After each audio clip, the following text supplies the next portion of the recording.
नमस्कार। आज फिर दो छोटे किस्से लेके आया हूँ अपने ही जीवन से जुड़ी हुई। हम 2004 में मुंबई आए थे 16 अक्टूबर को सपत्नी पत्नी के साथ, और ये तय करके आए थे कि अब अभिनेता बनना है, हिंदी सिनेमा में काम करना है तो मुंबई चलते हैं।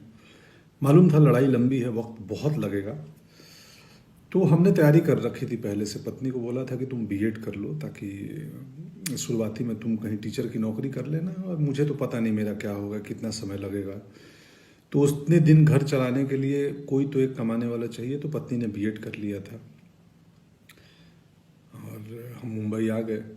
मुंबई आते हम शुरुआत के 2 महीने अपने दोस्त के घर पे रहे। भानु नाम है उसका, मेरा बैचमेट है भानु उदय। और हम अपने लिए घर खोजते रहे। फिर हमारे बजट के लिहाज से एक कांदीवली वेस्ट में एक छोटा सा घर मिल गया, जहां हम लोग आ गए, शिफ्ट हो गए। 2 महीने बाद फिर शुरू हुई बात नौकरी, पत्नी की नौकरी खोजनी है। तो क्लासिफाइड अखबारों में आते हैं ना, सो उसमें खोजते थे हम लोग टीचर्स की वैकेंसी कहाँ है, और पढ़ते थे। अब हमें करना उस इलाके में जहाँ हम रह रहे हैं, कांदीवली, मलाड, अंधेरी। अब टाउन में नहीं जा सकते या दूर, तो निकले नहीं, कहीं वैकेंसी मिलती नहीं थी। तो हमने बोला, बायोडाटा मेरी पत्नी बना के रखी थी, तो मैं बोला यार एक काम करो, तुम बायोडाटा बना ली हो तो जितने अंधेरी मलाड के स्कूल्स हैं ना हमारे आसपास, जहाँ हम चाहते हैं, कन्वीनियंट है, वहाँ चल के हम बायोडाटा दे आते हैं। वो बोली ऐसे कैसे दे दोगे, वैकेंसी निकली नहीं है और कैसे ऐसे दे दोगे, कोलकाता से आई हैं तो वो दरबार जाने नहीं देंगे, या मतलब क्या कहेंगे लोग, वैकेंसी है नहीं, क्यों आए कौन। बोले क्या हो जाएगा, क्या होगा, ज़्यादा से ज़्यादा ये तो नहीं बोलेंगे ना कि यू आर अंडर अरेस्ट, आप अंदर आए कैसे, चलिए जी आप गिरफ्तार होते हैं, अब चलिए थाने। तो चलते हैं ना। बोली तुम, मुझे नहीं मालूम, तुम अजीब आदमी हो। मैं बोला अरे प्रयास करने में क्या गया है, होगा होगा, नहीं होगा क्या कर लेंगे, पकड़ लेंगे, जान मार देंगे, चलो। तो गए हम लोग एक मलाड के गोरेगांव के स्कूल में, बड़े स्कूल में, और हमने दरवान पूछा क्या है, गार्डन ने बोला नहीं रिसेप्शन पे मिलना है, कुछ जानकारी लेनी है, यहाँ लिख दो। चले गए। मैं नहीं गया, वो गई थी, मैं बाहर खड़ा था। रिसेप्शन पे ये बोलना उसको मत बताना बायोडाटा, उसको बोलना कि मुझे रिसेप्शन से कुछ इन्फॉर्मेशन लेनी है। अंदर गई और उन्होंने बोला भाई एक बायोडाटा है, मैं टीचर की नौकरी खोज रही हूँ। तो रिसेप्शन पे जो महिला बैठी थी उन्होंने बोला हमारे पास वैकेंसी तो है नहीं, बट ठीक है आप आई हो तो दे दो, हम एडमिन तक पहुँचा देंगे, अगर उनकी ज़रूरत हुई तो आपको बुलाएंगे।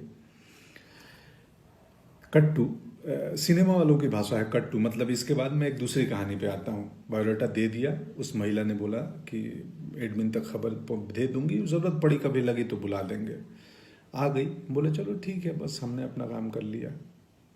दूसरी कहानी मेरी क्या चल रही थी, मैं उस समय हार्ड कॉपी तस्वीरों का वक्त था, तब मेल नहीं आए थे कि हम मेल कर दे तस्वीरें, या ऑडिशन बाद का चीज़ है, पहले आपकी तस्वीर पसंद आनी चाहिए तब ऑडिशन के लिए बुलाते थे, और तब कास्टिंग डायरेक्टर्स भी नहीं आए थे। अभी जो बहुत सारी कंपनियां हैं, बहुत सारे लोग हैं, करते हैं और अच्छा काम कर रहे हैं। तो हम जाके, उस वक्त कास्टिंग डायरेक्टर नहीं होते थे, तो डायरेक्टर का कोई एसोसिएट डायरेक्टर या असिस्टेंट या प्रोडक्शन के लोग भी कास्टिंग कर लेते थे।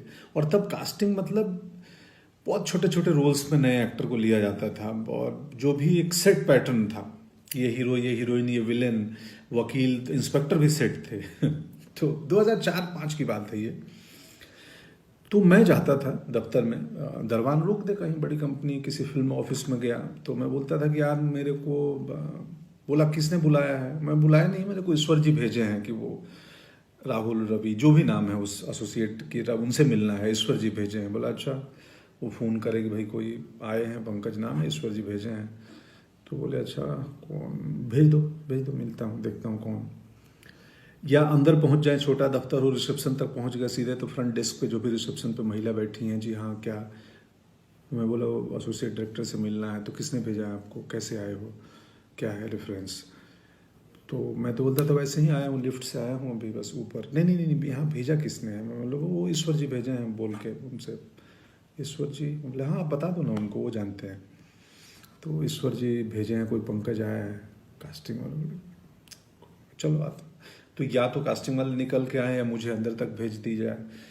मेरे पास कास्टिंग वाले आए, बोले हाँ जी बोलिए बताइए आप। तो मैं बोला जी मैं एक्टर हूँ और ये मेरी तस्वीर है, और मुझे पता चला आप कास्टिंग कर रहे हो। तो बोला ये बट ये ईश्वर जी कौन ईश्वर जी भेजे हैं वो प्रोडक्शन में या कुछ कॉस्ट्यूम या किस डिपार्टमेंट कौन से ईश्वर जी। मैं हंस देता था, बोलता था वो ईश्वर जी जो उधर बैठे हैं जो सबको भेजे हैं दुनिया में।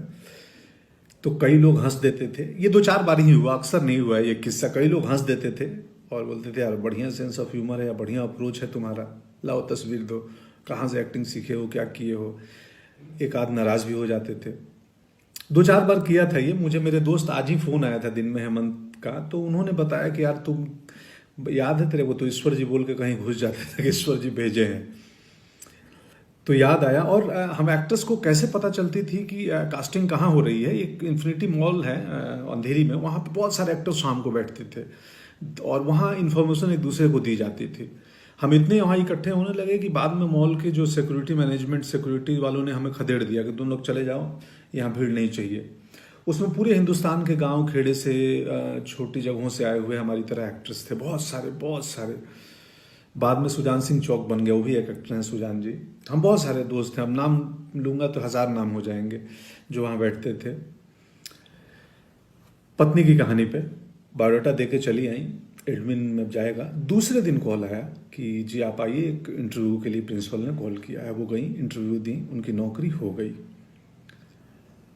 पढ़ाने लगी, हमारा दुकान चल गया और मैं ईश्वर के बहाने से दफ्तर दफ्तर घूमते रहा। मेरे ईश्वर काम नहीं आ रहे थे, कास्टिंग नहीं हो रही थी। थोड़ा वक्त ज़्यादा लगा, ईश्वर काम आए, मौके मिले, बहुत सारे मौके धीरे धीरे मिलने लगे। गैंग्स ऑफ वासेपुर पहला मौका था जिसमें मुकेश ने, तब तक कास्टिंग डायरेक्टर आ चुके थे और तब तक वो पैटर्न ख़त्म हो गया था कि किसी भी बहाने एसोसिएट असिस्टेंट तक घुस के अपनी तस्वीर दे दो या इंट्रो दे दो कि जी मैं एक्टर हूँ। तब तक प्रोफेशनल माहौल बनने लगा था।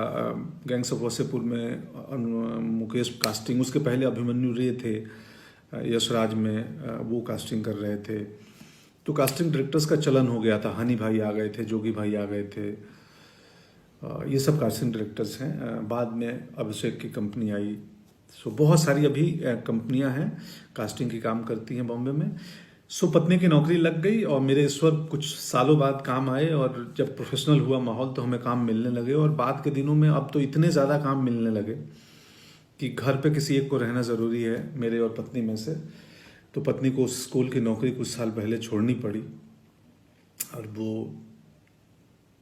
अब वो घर चलाती हैं, मुझे मैनेज करती हैं, हमारे बाकी बिजनेस को मैनेज करती हैं। ये है किस्सा। कुल जमा बात इतनी है कि प्रयास नहीं छोड़ना चाहिए। हम किसान परिवार से आए हैं। किसान एक बीज डालता है ज़मीन में और डालने के बाद उसको मिट्टी से ढक देता है। उसको मालूम है कि इसमें वक्त लगेगा। मेरा काम है फेवरेबल कंडीशन देना, इसको वक्त पे पानी देना, वक्त पे धूप देना, खाद देना, आसपास घास आ गए, कचरा आ गया, सफाई करना। ये एक दिन पौधा बनेगा और फिर फल आएंगे। इसमें धीरज बहुत बड़ी चीज़ होती है।